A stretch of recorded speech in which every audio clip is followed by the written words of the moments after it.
Zaintzaz, erakundeak arduratzea da aukerarik onena. Horrela bakarrik lortuko dugu zaintza feminizatua eta arrazializatua egoteari uztea. Lanketa egiten den arren, bakardadea eta empatia gabezia dago, bide luzea dugu egiteko. Geroz eta helduagoa den gizartea dugu eta honek zaintza eskaera handitu eta zaildu egiten du.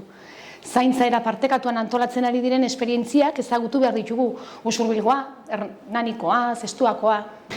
Udalak zaintzarekin erlazionaturiko zerbitzuak eskaintzen ditu. Etxeko laguntzak, aldi baterako egonaldiak, eguneko zentroa, eta teknikariek oso protokolizatua dute honen inguruan herritarrei ematen dieten erantzuna.